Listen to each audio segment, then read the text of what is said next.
잘 지내셨죠? 네. 저희 그 명절 끝나고 만난 건데 한 분은 계속 산에 계셨고 네. 어디 다녀오셨어요? 네, 추월산가, 북한산가, 남한산상 다녔습니다. 가족 있으시잖아요. 네, 가족과 함께 갔다 왔습니다. 아 그래? 이래서 방송이 안 되는 거야. 이럴 때 가정적이세요, 이제 설령에 갔다 왔어도 네. 혼자 갔다 온 것처럼 해서 욕을 좀 먹고 네. 죄송합니다. 방송이 또 주작은 아닌데. 2개는 가족과 가고요. 1개는 혼자 있습니다. 명절 때 뭐 했어요? 명절 때는 저희 신용환 현재 사는 신용환 그 유튜브 올라간 거를 이렇게 계속해서 이제 모니터링하면서 어떻게 거짓말. 하면 더 좋은 콘텐츠가 될 수 있을까 거짓말하지 마세요. 그런 생각 굉장히 많이 했는데 제가 좀 반성을 했어요. 댓글 중에 한 분이 저 버릇없는 여자를 봐라라고 이렇게 하셔서 제가 굉장히 유교거리거든요. 일단 그래서 분명히 조금 전까지 신용환 선생님 팬이 굉장히 많으시구나. 내가 아니야. 유교거리 어떤 본디 제 자세를 찾아야 되겠다 해서 결코 신용환 선생님을 놀리지 않겠노라 다짐을 하면서 분명히 조금 전까지 이렇게 어? 유교 왜 조금 전까지 자기 드라마 봤다고 얘기하다가 그렇게 갑자기 이 좀 얘기 생각을 바꿨고 하기로 했습니다. 그리고 제가 댓글을 다 찾아봅니다. 눈에 말씀드리는 거지만 악플에 익숙해지지 않는 한 큰 활동 못 합니다. 큰 활동 안 하려고. 그래요. 이렇게 소소한. 이렇게 사상권과 부딪히는 일을 하면서 소소하게. 악플을 저는 뭐 하루에도 뭐 정말 수백 개. 특히 이제 요즘에는 웃긴 게 뭐냐면 친일 문제를 건드리는 순간 어마어마한 악플이 오죠. 네, 그러면 악플에 받아서 헤엄을 치면 돼요. 또 왔구나 하면서 이렇게 하면 됩니다. 그래서 그런 말은 상처받지 아니 마시고요. 악플이 아니라고 생각합니다. 더 이렇게 나아갈 수. 자, 신용환 선생님 최고. 이게 재미없잖아요. 계속 까주세요. 저는 좀 당하는 캐릭터예요. 재밌어 하실 것 같은데? 아닌가? 아니, 팬들이 아니, 좋아하실 아니에요. 것 같은데? 아니에요. 아닌가? 네, 그러면은 적절한 선을 잘 타보도록 하겠습니다. 유교거래 어떤 부문을 지키면서. 근데 이제 누누이 말씀드린 거죠. 요즘에 방송은 그냥 날 것입니다. 캐릭터 네, 만들려고 하지 마시고요. 그런가요? 네. 자.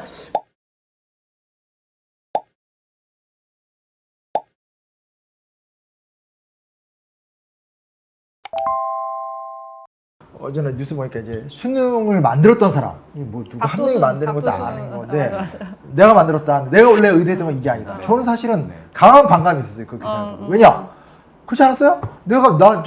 수능 우리가 2세대인가 3세대인데 뭐 보면서 내가 그걸 보고 수학 능력이 길러진다라든지 그걸 준비하면 내가 정말 더 훌륭한 어떤 고급 인간이 된다라든지 그런 느낌 하나도 없었거든요. 정말 솔직히 말하면 그냥 초중고 때 배우던 암기 때려봤고 그 안에서 조금 더 다른 변형된 인식을 길렀던 거지. 수능을 보면서 내가 뭔가 학력고사는 다른 인간이 됐다. 물론 제가 학력고사 세대가 아니기 때문에 비교할 수는 없겠지만 그 정도로 저한테 그냥 수능이라는 것은 그냥 허우던 줄 세우기 경쟁과 암기 싸움과 그 안에서 머리 좋은 놈들과 그렇지 않은 놈들을 줄 세우는 거 이상도 이하도 솔직히 없었던 기억이에요. 아마 그래서 제가 재수에 대한 용기를 못 냈던 것 같기도 해요. 뭐 대학교 들어가자마자 너무 이제 대학 생활에 천착을 해서 또 생각 안 했지만 너무 끔찍한 이런 식으로 사람을 다루는 데가 있어.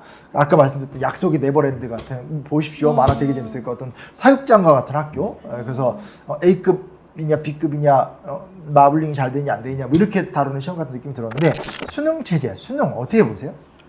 일단 수능 체제는 초창기에 수능이 만들어질 때만 하더라도 용환 쌤은 좀 거부 반응이 있으시지만 학력고사보다는 조금 더 진일보한 컨텐츠의 시험으로 고안이 됐던 것은 맞는 것 같아요. 그래서 이제 당시에도 그 같이 시험 보았던 친구들을 보면 평상시에 이제 무협지라든지 이렇게 책 같은 거 많이 보고 그다음에 이제 약간 이렇게 암기 과목은 잘 못하는데 약간 막 이렇게 기발한 아이디어를 내는 이런 아이들이 공부는 안 하는데 점수가 좀 나와. 막 이런 케이스 그런 게 좀 있었어요. 맞아. 있었잖아요. 내신은 되게 잘하는데 수능 잘 안 나오고 그런 거 좀 있었어요. 뭐 이렇게 그런 것들 보면 좀 더 학력고사보다는 좀 사고력이라든지 창의력을 테스트하기 위해서 치르는 시험이었던 것 시험으로 개발된 거는 맞는 것 같은데 대한민국에 이제 앞서서 강의로 다루셨지만 대학서열 문제라든지 또 이게 어쨌든 줄 세우기 경쟁이잖아요. 200점 만점부터 빵점까지 그다음에 이제 당시에 가중치라는 과목별 가중치라는 게 있어서 학과별로 어디는 어느 영역에 가중치를 몇 프로 더 주고 뭐 어디는 맞아. 뭐 수리원에 가중치를 더 주고 이런 것들이 있었거든요. 그래서 총점으로 따져서 결국은 줄 세워서 상위 랭커들만 들어가는. 근데 이제 당시에 이제 수능의 아버지 박도순 원장님은 어떤 그 자격 시험 뭐 이런 것들을 꿈꾸면서 고안을 하셨다고는 해요. 근데 이제 설계도와 네, 활용도가 달랐구나. 실전편이 조금 다른 그런 면들이 있었다. 그래서 이제 사실 수능 보면 당시 언어 영역, 수리 탐구 1, 수리 탐구 2, 외국어 영역. 그래서 이제 보면 기본적으로는 대학에 가려면 언어 능력은 베이스에 있어야 되고 네네. 또 수리적 사고 능력이 있어야 되는데 거기에 수학과 과학이 그리고 그다음에 사회과학이 같이 들어간다라고 봐서 과목 명칭 그렇게 했다라고 하고 다음에 또 이제 글로벌이 굉장히 강조되던 시절이잖아요. 90년대 초반. 맞아. 그러니까 외국어 영역 안에 영어를 태우는 방식으로 이제 과목을 구성했다라고 하셨는데 이게 수능이 그 벌써 30년 되면서 점차 과목화로 쪼개져요. 그래서 이제 지금은 과목이 아예 언어가 아니라 국어, 그다음에 수학, 그다음에 사탐, 과탐, 그다음에 영어. 그게 우리 때 이제 수원 수트 이런 말이 언어가 그렇죠. 바뀐 게 네. 과목화라는 네네. 경향하고도 그러니까 비슷하구나. 이제 초창기하고 비교해 보면 융복합적 성격도 수능이 사라져 버렸고 과목 구조로 바뀌어 그건 버렸고 맞아요. 그러니까 좀 더 과거보다는 창의력이나 사고력을 요하는 시험이라기보다는 지금은 그 과목형 지시감기 성향이 더 짙어져 버렸다. 학력고사형으로 후퇴를 했다고 봐도 되는 거네. 그렇죠. 이제 학력고사까지는 아니더라도 유사, 더 네. 그 유형화 학습과 지시감기를 아. 많이 한 학생이 그다음에 이제 특히 이제 좀 지시감기 시험하고 조금 괴리가 있다라는 거는 이제 사실 수능이라는 것은 출제된 문항이 다시 출제되는 것을 금기시하는 시험이기 때문에 그렇죠.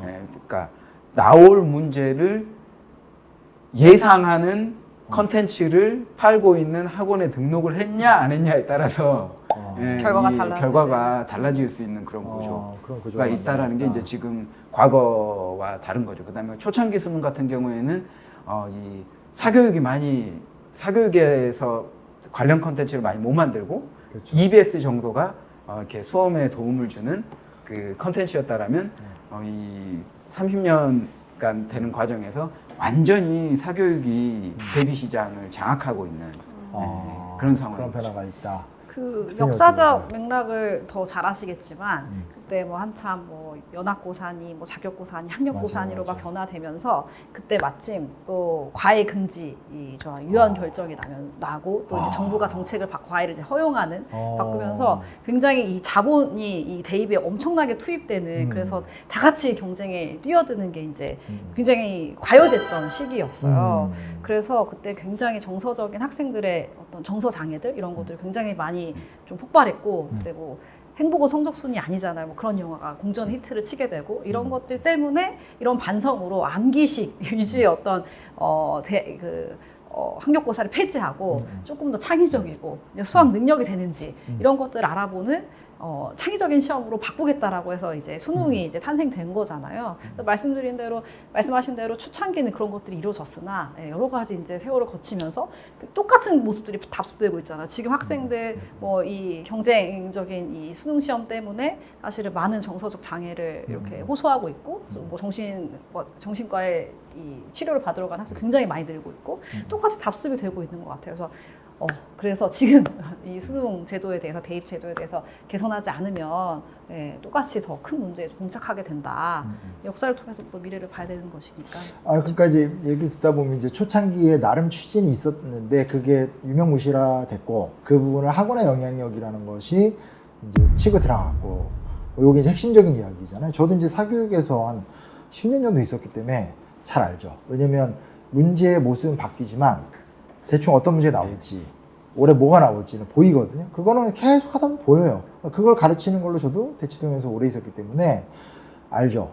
근데 이제 그래요. 근데 이제 그러면 당장 뭐 어떻게 바뀌어야 되는가. 왜냐면 지금은 사실은 이게 또 하나가 이제 소위 말하는 공정의 논리라고 해서 네네. 정의가 아니라 공정의 논리라고 해서 소위 말하는 수시에 대한 불투명성, 수시에 대한 어떤 비판점이 적어도 대중들 사이에 높으면서 이럴 거면 더 철저하게 줄을 세워달라. 뭐 이런 식으로 지금 사실 요구가 크잖아요. 그래서 오히려 수능 강화론이라는 게 오히려 일반 인식 속에 높은 상황이어서 교육계 사람들하고 이제 일반 인식에서의 괴리가 지금 보이는 게 현실이기 때문에 근데 그 상태에서 어찌됐건 수능을 개선한다? 뭐 우리 생각하고 있는 부분이 일단 저는 이제 두 가지 문제가 가장 시급하게 뭐 우리가 요구하는 뭐 절대평가로 변화되는 해야 되는 문제들도 있지만 가장 시급하게는 두 가지가 문제인 것 같은데 일단 이제 개인의 노력이 시험의 결과로 사실 상치될 때 사람들이 공정하다라고 보는 그런 문제가 있을 거고 또 하나는 고등학교에서 보이는 교육과정하고 시험이 싱크로율이 높아야지 학교 교육과정으로 이 시험이 대비된다라고 볼 텐데 뭐 좀 서두에 좀 이렇게 사족일 수도 있지만 고등학교에 다니는 재학생 조카와 재수를 하고 있는 재수생 조카를 둘 다 두고 있거든요. 근데 고등학생, 재학생 조카는 이번에 9월 모의고사를 응시를 못했어요. 아침에 극도의 스트레스를 받아가지고 응급실에 갔거든요. 아이고. 근데 재수생인 조카는 광주에 살다가 이 수도권의 유명 기숙학원에서 하고 있는데 시험 성적이 굉장히 많이 올랐대요. 근데 모든 것을 차단하고 유형학습만 하고 있거든요.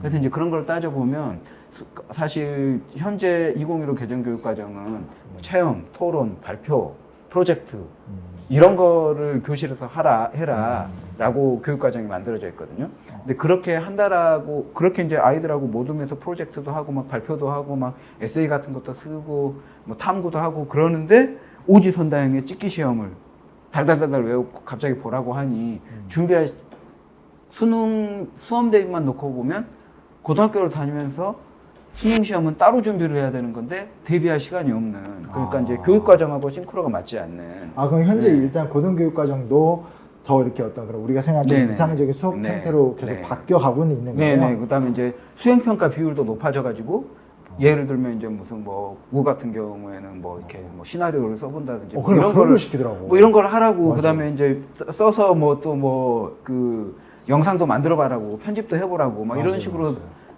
학교 고교 수업은 진행하라고 하는데 그런 거 하면서 언제 문제풀이 엄청 연습 문제집 풀어보고 하냐는 거죠. 인강 듣고. 그러니까는 뭐 2시간 3시간 자고 막 빈혈 오고 아이들이. 그러니까 고등교육하고 수능하고 점점 감기가 심해졌고. 네, 고등학교 교육 그만큼 학원하고 가까워진 거네. 이게? 네네. 그런 상황이 돼 있는 거가 문제고 또 하나는 그러니까 이제 이런 교육 과정을 반영할 수 있는 시험 형식이어야 될 텐데 이런 게 문제고 또 하나는 이제 지금 선택형 수능 선택형이에요. 국어 같은 경우에도 맞아. 선택 과목이 있고 수학 같은 경우에도 선택 과목이 있고 우리가 뭐 사회탐구하고 과학탐구를 다 알고 있듯이 뭐 과학 10과목 8과목 중에 뭐 태기 정도를 하는 그런 상황이기 때문에 근데 문제는 예를 들면 이제 우리 홍민정 공동대표님은 사회문화를 선택해서 사회문화를 100점을 맞고 나는 경제를 선택해서 경제를 100점 맞았는데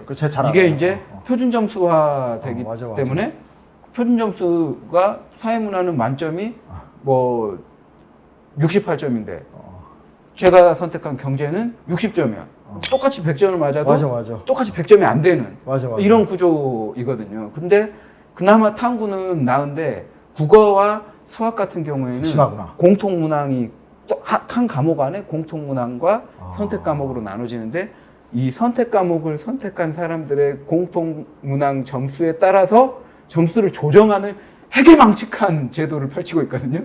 그러니까는 거기서부터 이제 이해가 안 되는구나. 네네네. 저부터도 여기서 이제 이해권이 놔지기 시작하는데 학생이건 부모건 더 할 거 아니야. 네네. 그러니까 쉽게 이야기하면 확률과 통계를 선택하면 미적분을 선택한 학생하고 만점을 맞더라도 점수의 괴리가 심하게 벌어져 버리는 이런 현상이 되니까. 근데 이렇게 확률과 통계, 미적분, 기하 중에 과목을 선택하라고 한 거는 자기 대학 전공과 맞는 과목을 선택해라. 그러니까 이제 통계학과에 가려고 하는 친구가 수능 시험에서 확률과 통계를 선택하면 대학을 떨어지게 되는 이런 구조가 되거든요. 이게 앞뒤가 안 맞게 되는 거구나. 그러니까 앞뒤가 안 맞는데 교육개혁에 대한 소군이 있고 수능을 통한 입시 공정성은 가야 되겠고 이 전체에 대한 관할을 교육부가 손을 놓고 싶지 않고 하는 게 아주 그냥 향연을 펼치는 거구나. 그러니까 옛날에 제가 그거 있었어요. 뭐 있었냐면 동아시아 3국 중에서 유일하게 한국이 동아시아사라는 교과서를 만들었거든요.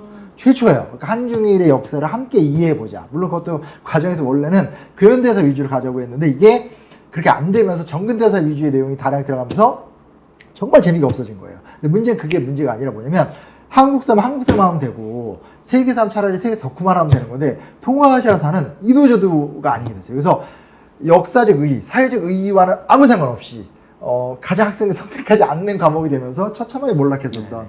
근데 이게 이제 사실은 사탐 쪽이니까 워낙 이제 비중이 작은 데인데 이건 좀 메인 과목들이니까. 네. 그래서 이제 정리해보자면 혼란스럽네. 조금 쉽게 정리해보자면 일단 오지선다형 시험 형태와 지금의 교육과정에서 요구하는 교육과정 운영 방식이 서로 맞지가 않는 이 부분이 그러네. 해결이 돼야 되고 또 하나는 이 선택 과목이 상대평가되면서 심각한 왜곡 현상을 만들고 있거든요. 그래서 이 두 가지는 뭐 4년 예고자가 아니더라도 시급히 좀 개선을 해야 되고 개선을 할 수 있는 영역이고. 그러니까 수능 내에서의 선택 과목 현상이라는 것이 단순하게 내가 잘하는 거나 좋아하는 걸 선택하는 것이 아니라 그 응시자도 이해하기 힘들 네네. 정도의 복잡성 그리고 객관성이 없는 형태가 지금 반복되고 있는 게 생각보다 문제가 크다. 네. 이런 거 별로 잘 모르는 것 같아요, 일반인들이. 그래서 이제 일부 학원가의 강사들도 그런 얘기들을 많이 하고 고등학교 현장의 선생님들도 지금 수능 선택 과목은 갬블이나 복불복이다. 아, 그 정도로? 네네. 근데 보통 이제 저도 입시 강사 해봤지만 대충 이제 자기 분과의 그림이 나오거든요. 그러니까 그걸 맞춰서 아이들한테 이제 가르치는 건데 그런 입시 강사, 그러니까 입시에 전문화된 사람들이 지금 갬블 이런 네. 얘기한다는 건 네. 진짜 혼돈에 가까운 상황이라는 얘기잖아요. 그렇죠, 그렇죠. 그래서 아무리 예를 들면 뭐 그 심각하구나. 경제 과목을 좋아하더라도 경제를 수능에서 선택하는 친구는 총 맞은 학생이 되는 거죠. 그렇구나. 지금 현재 사례 심리원이 전반적으로 조회수 낮지만 이게 더 낮거든요. 많이 봐주세요. 정말 중요한 얘기 어디 가서 들을래요. 제가 사실은 여러 기회가 생겨서 미디어와 방송에 가서 이런 얘기 많이 했어요. 진짜 다 잘렸어. 본인들도 이해도 못하고 그 다음에 안 중요하다고 느끼고 그렇죠. 특히 최근에 방송이라는 건 사실 거의 유튜브화 돼가고 있기 때문에 점점점 자극적인 걸로 쏠려요. 그래서 정말 힘들어요. 그래서 이게 너무 내가 이렇게 현장에서 이야기하는 것과 마지막에 방송에 나올 때가 차이가 있을 때 좀 많거든요. 봐주세요. 우리 사교육 걱정 없는 세상 유튜브 채널 별도로 있고요. 그리고 이제 그걸 이제 보완 체제로서 현재 사는 심리원도 있으니까 두 개 좀 보시고 후원, 좋아요, 알림 설정, 후원 저 여기 저기 후원하고 있습니다. 네. 텐텐이십니다. 판례를 소개해드리고 싶은데 하나 또 좀 우픈 판례가 하나 있는데 옛날에 그 수능을 소수점 이하에서 반올림 했던 사건이 그런 제도가 있었던 기억나요. 적이 있어요. 근데 그게 기억나요. 소송까지 비화돼가지고 맞아요, 대법원까지 맞아요. 갔던 사안이 있는데, 그러니까 그러니까 이 변화에 대한 수고력은 있는 거예요, 진짜 교육부가. 그래서 너무 이렇게 수점 단위로 이렇게 경쟁하는 체제를 좀 완화시키고 싶다. 우리 때 소수점이었잖아요. 네, 그래서 소수점에서 오, 반올림하는 18 막 기억나. 그래서 반올림해서 그냥 점수를 이제 대학에 제공하는. 근데 학생들한테는 소수점 이하까지 다 점수를 줘요. 왜냐하면 약간 시비에 휘말릴 수도 있으니까 너네 원점수는 진짜 정확하게 소수점 몇 점이다라는 거를 다 제공하지만 대학에는 반올림해서 정수로 제공하는 그런 좀 오픈 제도를 실시를 했어요. 그러니까 학생들 얼마나 억울하겠어. 자기가 소수점까지 다 더하면은 점수가 높아. 근데 반올림해서 한 학생들이 나보다 그렇지. 점수 총점은 더 높게 나, 대학엔 더 높게 제공됐어 하니까 너무 억울한 거예요. 더군다나 옛날에는 워낙 좀 수능이 어렵고 막 이랬었기 때문에 이게 사실은 격차가 네, 정확했는데 격차가, 지금은 격차를 되게 이렇게 네네. 은연중에 나누잖아. 네, 그러니까 더 열받는 네, 거지. 그리고 그때는 총점제로 그냥 다 더해서 사실은 했던 것이기 맞아요, 때문에 맞아요. 더 이제 격차가 나는 거예요. 그쵸. 그래서 이 억울한 학생들이 이제 손배소를 이제 제기를 합니다. 근데 대법까지 갔지만 사실 패소를 했어요. 그러니까 이런 정책들은 교육부가 충분히 이런 공익을 위해서 할 수 있는 재량권 안에 맞아요. 있다라고 한 건데, 승소하기 쉽지 않아. 저는 이 0점 몇 점 단위로 사실은 사람들을 변별하려고 하는 이런 좀 이렇게 원시적인 생각, 그리고 또 학생 학부모를 너무 고통스럽게 만들고 이것을 결국에는 소송까지 비할 수밖에 없도록 만든. 그래서 이 안에 소수점을 올리든지 뭘 어떻게 하든지 이 안에 킬러문을 없애든지 사실 이 안에서는 사실은 여러 가지 오히려 더 억울하고 사실은 시비에 걸릴 수 있는 확률이 더 높아질 수밖에 없고 공정하지도 않다. 그래서 좀 대대적인, 좀 획기적인 사실은 개혁이 좀 필요한 시점이다라는 이름부터가 생각을 문제죠. 좀 대학 듭니다. 수학 능력 시험이 아니라 대입 경쟁 시험이라고 네, 해야지. 맞아요. 사실은. 네. 지금도 사실은 대학에서 이 변환 표준 점수 때문에 소수점 셋째 자리까지 이제 더 심해서 그럼요. 셋째 자리까지 사실 되게 변별하거든요. 이제 점점점 이제 학부모 모두가 되는데 이럴 바엔 어차피 수시가 요즘 대세라면서요. 그러면 수능을 없애면 안 돼요? 뭐 없앨 수 있죠. 일단은 이제 그 사실 대학만 서열화가 되어 있는 게 아니라 고교도 서열화가 되어 있고 또 사실은 이제 저희 때도 그렇지만 이 학군이라는 게 존재하고 그렇죠. 또 A 고교와 B 고교 그다음에 선호도와 사실 또 대학의 실적이 어느 정도 진학 실적이 나왔냐에 따라서 명문과 똥통을 구분하는 오래된 관습이라는 게 그렇죠. 여전히 있잖아요. 그래서 대학도 사실 그런 것에서 자유롭지 못한 그렇죠, 그렇죠. 상황인 것 같아요. 그래서 최대 그 수시에서도, 그러니까 사실 상위권 대학은 이 수시임에도 불구하고 수능을 등급으로 보험 효과로 맞아요, 듣는 맞아요. 그런 것들이 있기 때문에 사실 뭐 수능 위주로 보는 정시만 수능에 영향력이 있는 게 아니라 사실 수시에서도 상위권 영향이 있죠. 대학들은 수능에 영향력이 상당히 높이 있는 상황이거든요. 그래서 그리고 이제 또 상당히 다수가 수시에서 수능 최저 학력 기준을 적용하는 것이 공정하다 또라고 이야기하는 그런 국민인식들이 부분들도 강하니까. 있고, 근데 또 학교생활기록부에서 교과 성적과 활동들을 잘 만드는 것도 힘든 일인데 입시를 위해서 수능을 또 별도로 준비하는 것은 2중고, 3중고가 되는 그런 상황인 거거든요. 그래서 이제 그런 부분들이 좀 고려가 될 필요가 있고, 그리고 수시도 사실은 따지고 보면 앞서 이제 수능이 각 과목에 상대화된 점수가 수시는 오늘 얘기하지 맙시다. 수시까지는 네. 갈 필요 없고 네네. 수능으로 갑시다. 네네. 아니 저는 이 수능이 또 탄생된, 그러니까 국가 단위 시험이 존재하기 이전에 사실은 그 입시 비리가 되게 심각했대요. 아, 그렇죠. 네, 그래서 이제 그것들을 해결하기 위해서 국가 단위 이제 통일적인, 국가가 다 공정하게 관리하겠다라고 해서 이제 여러 가지 뭐 연합고사나 이제 학력고사 이런 것들이 맞아, 등장하게 맞아. 된 배경이 있어요. 그리고 지금도 학부모 이제 단체나 뭐 좀 보수적인 얘기를 해보면 이 그 각 학교별로 내는 시험들에 대해서는 공정성에 대해서 신뢰하지 의문이 있으니까. 맞아. 못하겠다라는 의견이 굉장히 강합니다. 그렇기 맞아. 때문에 국가 단위 시험을 단번에 사실은 없애거나 사실 그러기 굉장히 좀 힘든 것 같고, 오히려 이렇게 너무 경쟁 위주의 이 전국 단위로 줄 세우는 시험 자체를 개혁하고 좀 영향력을 약화시키는 것, 이런 것들이 사실은 좀 고민돼야 될 지점이 아닌가 생각이 좀 듭니다. 그럼 이제 마지막 질문일 것 같은데 지금 2028년 대입제도 뭐 이런 얘기 나오고 있는데 이 약간 같이 묻는 질문인데, 그럼 수능에서 다른 거 다 떠나서 이렇게 우리가 모든 걸 다 전문가 아니기 때문에 알 수 없지만 이건 좀 바뀌었으면 좋겠다. 그리고 이번에 발표되는 적어도 시안을 보시면서 어떤지 뭐 이런 걸 좀 같이 묶어서 얘기해 주시면 좋을 것 같은데요. 일단은 좀 시험 범위가 좀 바뀌었으면 좋겠다라는 시험 생각을 범위? 가지고 있어요. 왜냐하면 사실 2028 그 대입제도는 그 2025년도부터 전면 도입되는 고교학점제형 교육과정하고 대입제도를 맞추기 위해서 대입제도를 바꾸는 거거든요. 그러니까 사실 교육과정이 바뀌었으니까 대입제도도 교육과정하고 맞아야지 교육과정이 잘 운영될 수 있는 그런 구조기 때문에 바뀌는 거기 때문에. 그런데 이제 그 고교학점제는 학생의 그 진로와 적성에 따라서 자기가 원하는 과목을 선택할 수 있도록 하는 이런 선택의 폭을 주어주는 의미하고, 또 고교에서 일정 수준 이상의 학업 성취는 국가가 책임져 준다라는 두 의미를 가지고 있거든요. 그러면 사실 어떻게 보면 국가가 공통적으로 좀 책임지겠다는 지식 수준 내에서 시험이 출제되고, 나머지 학생들이 그 자유롭게 선택할 수 있는 과목들은 수능의 시험 범위에서 빼줘야지 선택 과목은 자유롭게 선택하고 또 국가가 책임지겠다라고 하는 공통의 학업 성취 수준은 담보되고, 그런 방향으로 갈 수 있을 것 같아서 사실은 지금 앞으로 바뀔 교육과정도 이 모두가 1학년 때는 그 공통 과목이라는 공통 과목 수준들이 있고, 그 다음에 일반 선택, 진로 선택 과목으로 교육과정이 구성되어 있거든요. 그래서 수능의 시험 범위가 적어도 공통 범위 내에서 출제되는 방식으로 바뀌지 않으면 사실상 학생들이 자기의 진로와 적성에 맞는 선택 과목을 교육과정 내에서 선택하기는 어렵다라고 보여져서, 제가 보기에는 일단 2028 대입제도 계산할 때 수능 시험 범위를 어떻게 정하느냐가 굉장히 중요한 문제고, 그 다음에 수능 시험 범위는 공통 과목으로 제한할 필요가 있다.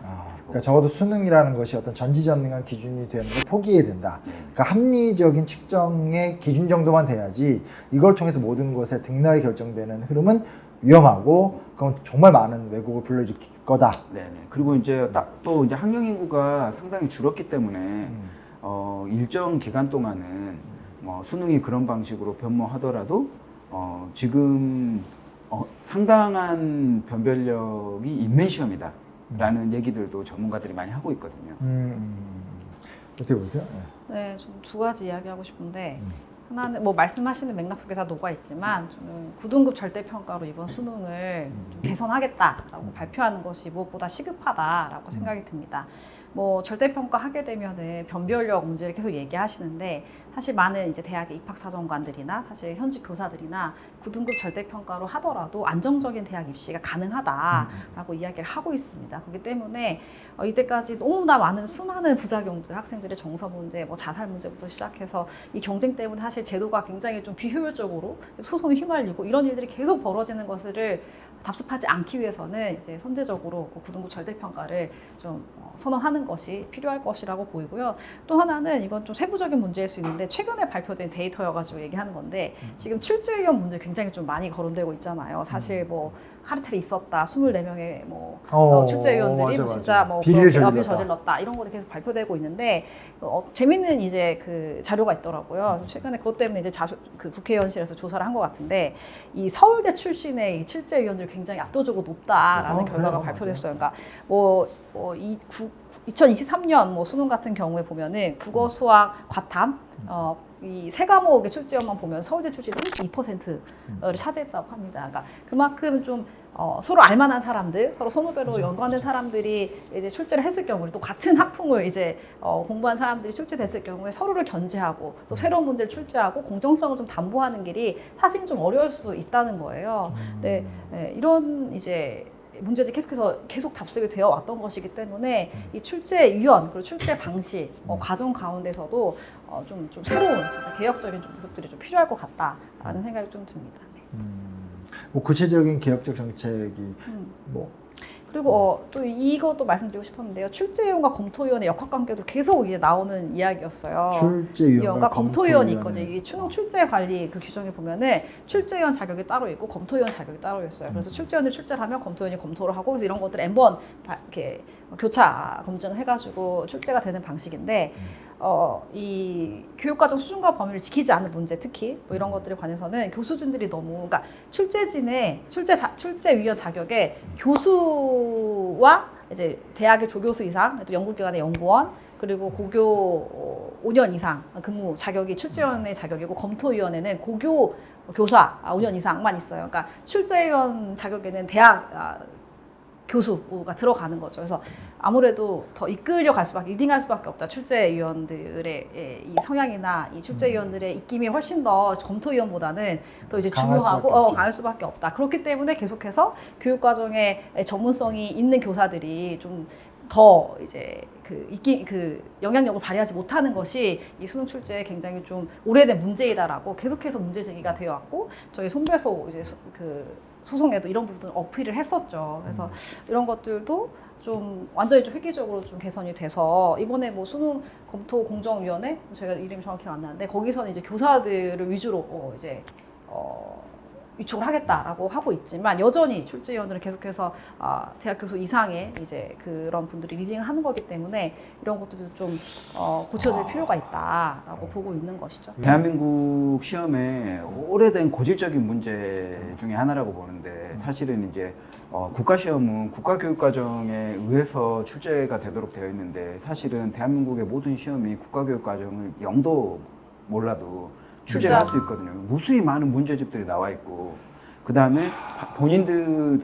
사실 이제 뭐 교수나 교사 집단 상당수가 대한민국의 오래된 시험 관성에서 어느 정도 맞아요. 상위 랭커들이기 때문에 본인들의 학창 시절에 맞아. 시험에 나왔던 문제들에 대한 기억의 관성이 굉장히 넓고 깊게 자리 잡아 있어요. 그래서 맞아. 뭐 아무것도 뭐 시험에 대한 가이드가 정확하게 그 명문화되어 있지 않으면 이런 대학 수학력 시험이니까 이 정도 문제는 나와야지.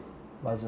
그리고 자기가 머릿속에 있는 과거의 관성을 현재의 교육과정하고 대처하대조 해보지도 않고 바로 집어내는 거죠. 그래서 이제 저희가 교육과정 위반과 관련된 어떤 발표를 하면 이거 시중 문제 개념 원리에 다 나오는 건데 쌤에 다 나오는 건데 이런 얘기를 하면서 시중 문제집에 나온 게 뭐가 문제가 있다고 너희들은 문제라고 하니 이러신 분들이 있는데 시중에 나오는 문제집이 다 국가교육과정의 성취 기준과 성취 수준이라는 것을 지켜서 나온 게 아니라는 것을 이제 좀 명확하게 좀. 그 부분도 중요하다. 그러니까 결국은 지금의 어떤 입시 제도에서 문제를 창출하는 사람들은 과거의 시험에서 엘리트생들이었고 네. 어떻게 보면 거기 가진 익숙한 관성 속에 있기 때문에 의도적 카르텔이 아니라 문화적 카르텔이 돼버린 거네. 그렇기 때문에 결국은 또 다른 경쟁을 조장하는 본인이 의도하지 않았던 걸 주도하게 되고 사실상 대다수의 학생들은 정말 이렇게 뭐 버림받아 있는 거고 소수의 학생들은 그것 때문에 엄청난 고통을 당하고 있다. 뭐 이렇게 보시는 거죠. 네. 그리고 이제 아까 말씀드린 이제 교수님들은 거기에 한꺼풀 더해가지고 대학에 와서 공부할 놈들이잖아. 그러니까는 대학에서 아니, 가르치는 그러니까 이 그게 정도 수준도 밝지도 않은 게 아니 나도 이제 역사를 전공했지만 고등학교 때 국사랑 대학교에 이게 뭔 네네. 상관이 있어요? 그리고 제가 되게 이제 대표님 말씀이 인상적이 뭐냐면 예전에 수능 국사 문제 중에 난리가 났던 점이 있었어요. 이거 비화까지 말씀 못 드리지만 귀향형이라는 게 있었어. 답이 귀향이야. 그러니까 보통 우리가 귀양은 알잖아요. 근데 귀향은 뭐냐면 고향으로 돌려보낸다는 얘기예요. 고려 시대 때 문벌 귀족들은 개경에 못 살면 이제 그 권력을 잃어버리기 때문에 귀향을 보내는 건데 그거는 전무만 국사 교과서는커녕 솔직히 제가 이제 더 여기서 얘기를 할 수 없지만 정말 그 당시에 진짜 그 출제자만 알고 있었던 거지 당시 어떤 전국 역사 교사도 그 얘기를 모르는 심지어 그때 그걸 해설해야 되는 사람조차 몰라서 그날 막 새벽에 그 문제를 보고 서로 연락하고 난리 났었던 적도 있었어요. 그러니까 맞아요. 무슨 얘기냐 소위 말하는 전공자와 연구자라는 미명하에 지금 말씀하신 대로 현행 학생들의 중고등학생들이 소화해야 될 교과 내용이나 국가가 풀어야 될 방향을 무시한 채 단독적으로 문제를 내고 그게 학문적으로 합리적이다 이런 오류를 범하는 부분이 분명히 있는 것 같아요. 학생들의 수준이나 사실은 성취도에 대한 고려가 없는 충분히 거지. 돼야 되고 교육과정과 수준과 범위가 그거에 대한 지표일 수 있는데 그거에 대한 어떤 깊이 있는 학습이나 연구가 되지 않은 사실은 수학 교육과 교수도 있으시지만 뭐 수학과 교수도 사실은 출제위원이 될 수 있는 거고 이런 것들을 좀 강화하는 것들이 필요한데 뭐 이번에 킬러문항 사태를 배경으로 출제 뭐 공정위원회도 만들고 뭐 이런 것들이 어떤 역할을 하는지 좀 지켜봐야 될 것 같다는 생각이 들고요. 네, 그래서 서울대 출신이 너무 이렇게 집약된 문제 또 출제위원 중에 뭐 교육과정에 대한 이해가 좀 부족하신 분들이 계속해서 출제위원이 되는 문제 이런 것들을 조금 개선할 필요가 있다. 단기적으로는. 네. 저는 이제 오늘 두 분 말씀을 들으면서 들었던 생각은 개인적인 의견이지만 수능의 합리화죠. 수능 국가가 출제하는 공적인 시험이 할 수 있는 것과 할 수 없는 것이 있는 것 같다.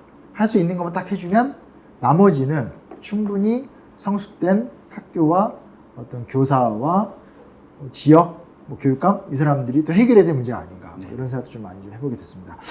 유익하죠? 오늘 일단 이 정도 얘기를 하고요. 제가 이렇게 선생님 유교걸로서 어떤 이 자세를 바로 잡음으로써 재미가 떨어졌어요. 네, 선생님을 놀리지 못하여 재미가 많이 떨어진 것은 아닌가. 절대 미디어에 나와서 댓글 얘기하면 안 돼요. 되었지만, 하지만 유익했다. 네. 다음번에는 수시 얘기 한번 합시다. 네. 사실은 수시 갖고 너무 극단적인 얘기 많이 들어서 그 얘기 한번 하면 좋지 않을까? 네. 이번에 2028 그 대입제도 원래 8월에 발표하기로 했는데 시안을 계속해서 늦어지고 있어요. 그래서 들리는 이야기에 따르면 뭐 10월 중에는 발표할 가능성이 높다. 뭐 이런 이야기 들려오고 있는데 그거부터 합시다. 네, 저희가 곧 이제 이 컨텐츠가 나가는 시기에 아마 교육부의 시안 발표가 나눠 떨어지면서 또 많은 분들이 유익하게 또 이 컨텐츠를 보시지 그렇습니다. 않을까 기대를 하게 됩니다. 저 이렇게 빨리 발표해야 언제든지 후원회원 가입할 수 있고요. 후원회원 원합니다. 구독자, 좋아요, 알림 설정 함께 해주시고요. 요즘 컨텐츠에 다 이렇게 정보 나가니까 관심 가져주셨으면 좋겠습니다. 오늘 이거 마치도록 하고요. 다음 시간에 또 재밌는 이야기 계속 나눠보도록 하겠습니다. 수고하셨습니다. 네, 감사합니다. 감사합니다.